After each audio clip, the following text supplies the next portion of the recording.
être une petite capsule sur la statique des robots manipulateurs.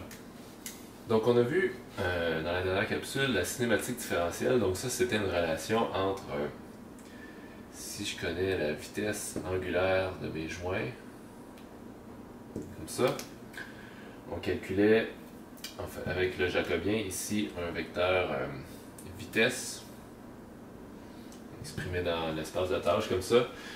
Donc ça c'était une relation qui me faisait le lien entre la vitesse des joints et la vitesse de l'effecteur en cartésien ici.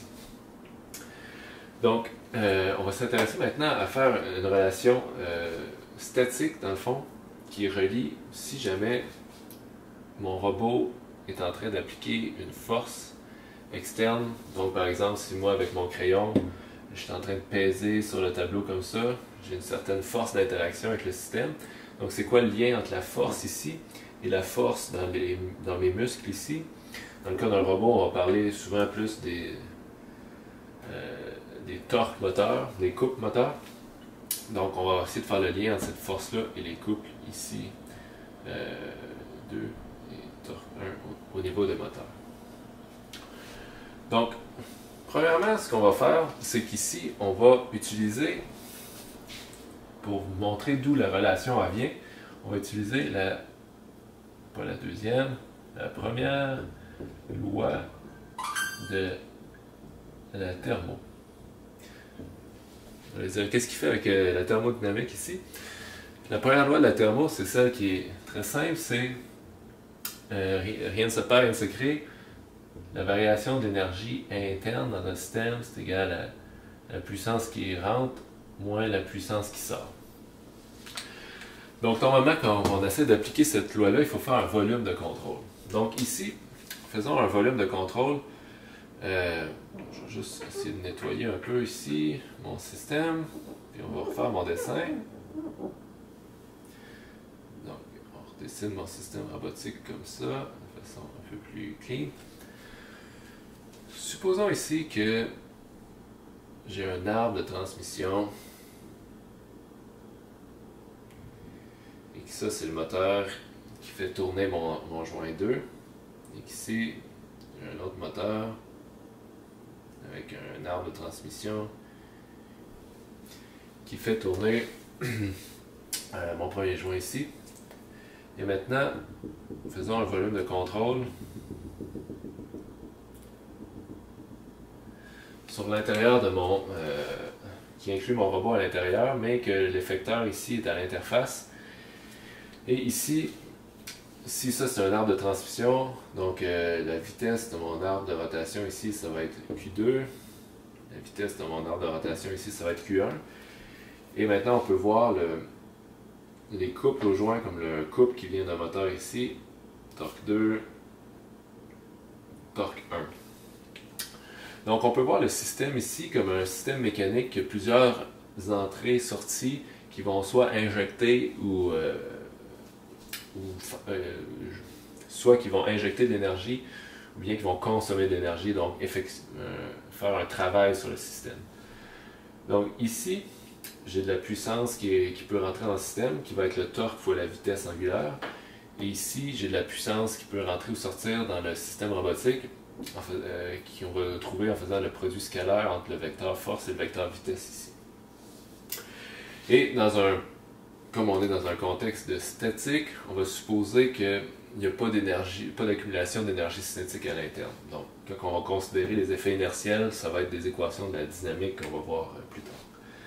Donc, dans un cas de statique, on va juste regarder P in est égal à P out. Donc, dans un cas comme ici, la puissance qui rentre, on a dit que c'est le torque du premier joint fois la vitesse du premier joint.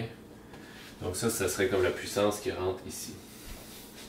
Ensuite, torque du deuxième joint fois la vitesse du deuxième joint, plus etc. si mon système a plusieurs joints, plusieurs degrés de liberté. Donc ça va être égal à P out, qui va être ici le produit scalaire entre la vitesse et la force externe à l'effecteur ici. Donc par exemple, c'est quoi le travail ici? Si je me déplace à 1 mètre seconde comme ça, puis que j'ai une résistance de 1 newton, ben, je suis en train de dépenser 1 watt ici. Donc nécessairement, je vais avoir mes muscles qui vont produire 1 watt pour suivre cette trajectoire-là si on néglige toute accumulation d'énergie interne. C'est ça que ça veut dire, cette équation-là, dans le fond.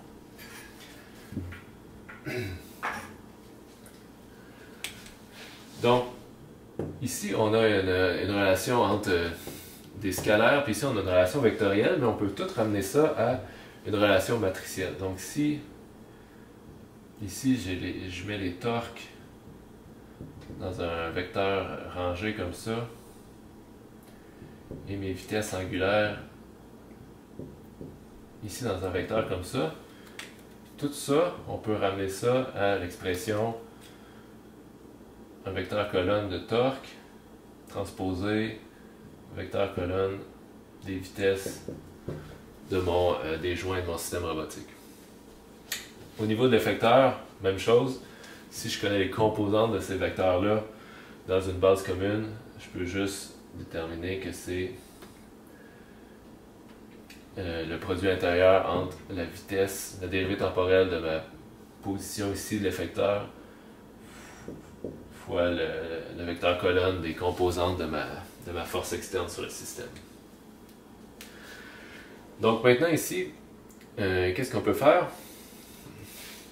Si on prend notre relation cinématique différentielle puis qu'on substitue ici, on va trouver torque transpose Q' est égal à, ici je vais avoir J, Q', tout ça transposé, fois la force externe.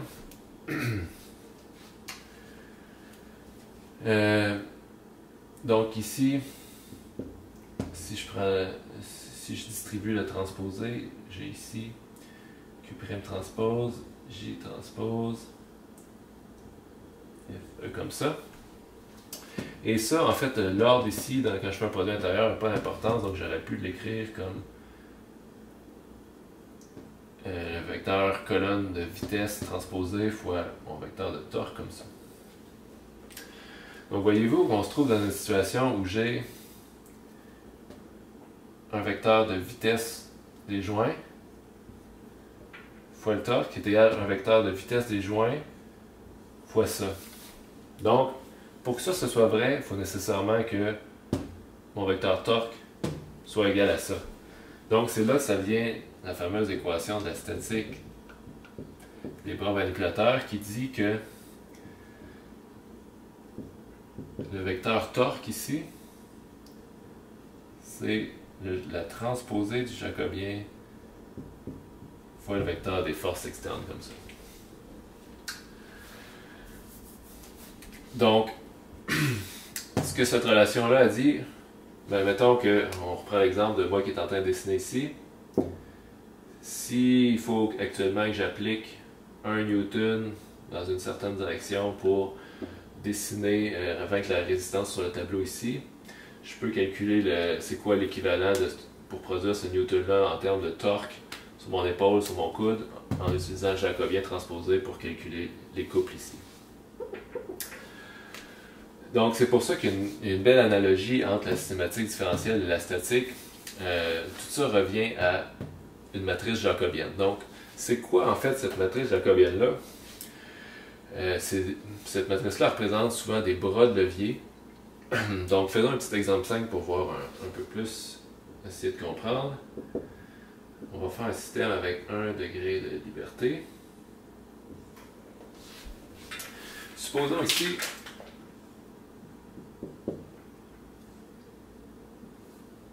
qu'on prend un système robotique comme ça,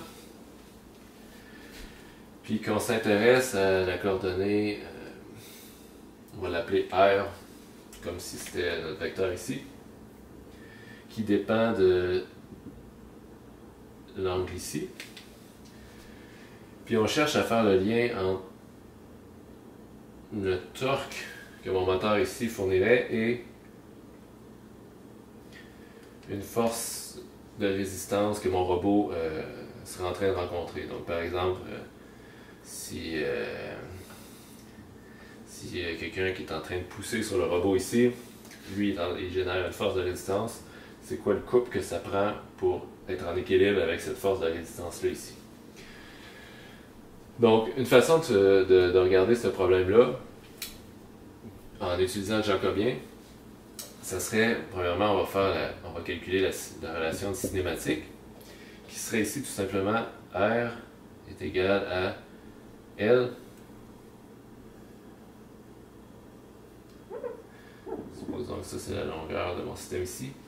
L sin θ. Donc, on peut dériver par rapport au temps pour trouver la relation cinématique différentielle qui dans ce cas-ci va être R' est égal à L cos θ, θ'. Ou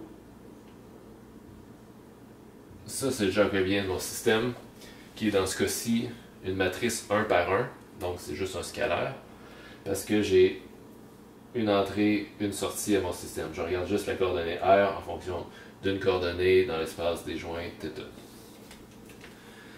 Donc si on regarde l'équation ici, L cos de θ, en fait,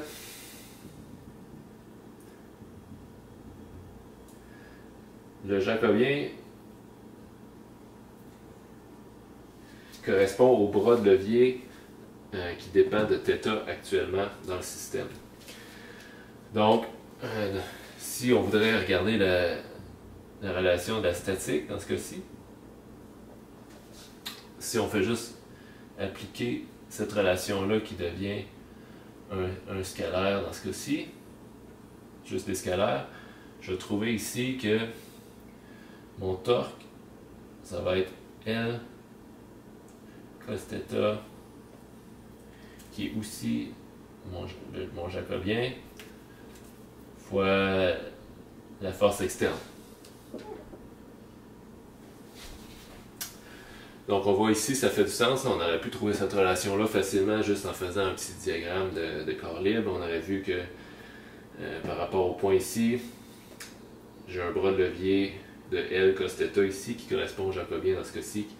Donc le torque que je vais créer, c'est la force fois le bras de levier ici, J.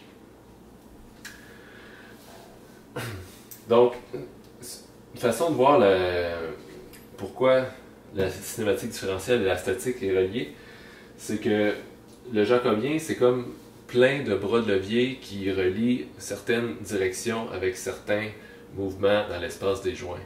Donc ça devient compliqué quand c'est une grosse matrice, mais fondamentalement, si on regarde un terme à la fois, c'est juste des bras de levier qui vont faire le lien entre un grand bras de levier, ça l'amplifie beaucoup la vitesse, mais on a un moins grand avantage mécanique, donc ça a un effet aussi sur la relation entre les forces. C'est comme un peu... on connaît bien ce principe-là pour, par exemple, quand on fait la bicyclette, hein, on a plusieurs vitesses. Donc quand on veut grimper une côte, ça c'est les pédales ici, hein, on va utiliser ici ça serait la roue de mon bicycle. Voilà, mon beau petit dessin. Donc en bicyclette, si on veut grimper une côte, dans le fond on veut créer un petit torque avec un petit couple ici. On veut avoir un grand couple à la roue arrière. On va choisir un ratio de réduction qui est très grand, ce qui va amplifier mon couple que je peux fournir. Donc ça me permet de grimper une côte, mais je ne peux pas aller très vite parce que le lien avec les forces est directement relié avec la relation de vitesse. Hein? Si je mets la petite vitesse pour monter une côte, je ne peux pas aller vite en ligne droite. Pour une vitesse donnée ici, je vais avoir une petite vitesse à la roue arrière. Donc il va falloir que je change de ratio de réduction pour pouvoir aller plus vite. Donc ça c'est l'équivalent d'avoir un jacobien qui est plus gros. Ici, si je prends mon exemple pour une petite vitesse, ça serait en rouge ici, quand je veux monter une côte. Ça, c'est l'équivalent d'avoir un jacobien qui est un petit chiffre. Donc, la vitesse de mon vélo, par exemple, genre une réduction, mettons, de 100 pour 1, va falloir que je pédale à très haute vitesse pour avoir une vitesse ici, parce que ma vitesse des pédales est réduite avant d'arriver à la roue arrière. Mais si on regarde l'autre relation, c'est avantageux parce que si je relie mon torque, qui va être égal à 1 sur 100 force externe, on peut voir ça comme si, par exemple, c'est avantageux parce que mon torque est amplifié 100 fois pour une force donnée que mon vélo va devoir fournir pour grimper la côte. Donc je suis pénalisé en vitesse, mais je gagne en force. Donc, si je voudrais aller plus vite, ben je change de ratio de réduction, donc je pourrais tomber à 1 sur 10. 1 sur 10, mon torque est juste amplifié 10 fois, mais je peux aller plus vite, plus facilement. Donc le jacobien, c'est ça un peu ça que ça représente. C'est comme un ratio de réduction, mais spatial, qui dépend de la configuration de mon robot. Une autre particularité du jacobien, c'est que, comme on a vu dans le cas de la cinématique différentielle inverse, il faut faire attention aux singularités.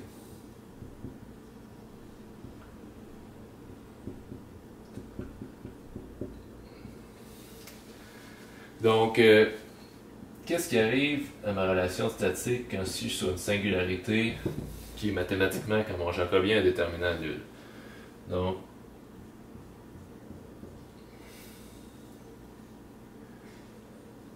par exemple, si ça c'est mon robot qui est sur une singularité, supposons que j'applique une force ici. On voit qu'il y a quelque chose de spécial ici. Si je suis parfaitement aligné, il n'y a pas de lien entre la force ici et les torques appliqués au moteur. En fait, mon robot pourrait résister à cette force-là sans aucun torque moteur si c'est parfaitement bien aligné. D'où est-ce que ça arrive en termes de la relation ici? On peut voir ça comme si, quand je suis sur une singularité, c'est comme si mon jacobien est à peu près 0 et l'inverse de mon jacobien tend vers l'infini. Donc, pour une force externe donnée, si je cherche à calculer le couple que ça me prend pour résister à cette force externe-là, je prends cette relation-là. Je vais avoir ici, dans le fond, torque est égal à jacobien transpose fois ma force externe. Sur ma singularité, ça c'est comme si ça devient 0. Donc ici, j'ai aucun couple nécessaire pour résister à une force externe quand je suis sur une singularité. De façon plus générique, c'est très rare qu'on peut considérer qu'on est parfaitement sur une singularité. Ici, si on aurait juste une petite fraction d'angle, on verrait que cette force-là finirait par faire bouger le robot. Mais de façon générale, sur une singularité, ce qui est intéressant, c'est que le robot résiste facilement, à des forces externes. Donc, ça c'est quelque chose qu'on voit plusieurs systèmes qui tirent avantage des singularités.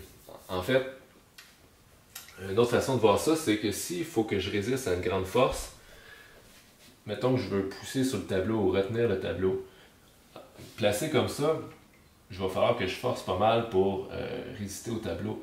Tandis que si je me placerais comme ça, le coude barré, je pourrais résister à une grosse force qui me vient du tableau sans forcer avec mes muscles. C'est la structure qui reprendrait la force. Donc ça, c'est quelque chose qu'on peut utiliser avec des systèmes robotiques. Si on a besoin de beaucoup de force, on est mieux de se placer proche d'une singularité. Puis un bon exemple de ça, c'est en fait c'est notre propre corps. Quand on marche, on ne dépense pas beaucoup d'énergie quand nos genoux ont presque pas d'angle. Hein? Se tenir debout comme ça, c'est relativement facile, on ne dépense pas beaucoup d'énergie. Nos muscles n'ont pas besoin de travailler parce qu'on est proche d'une singularité. Donc pour une force externe de gravité, on n'a pas besoin de beaucoup de couple parce qu'on est proche de la singularité. Par exemple, si je ne serais pas sur une singularité, par exemple, je fais la chaise. Si vous avez déjà fait la chaise, vous savez que résister à une force externe dans cette position-là, ça demande beaucoup plus d'énergie parce que vos muscles vont travailler pas mal plus fort dans une position comme ça. Voilà.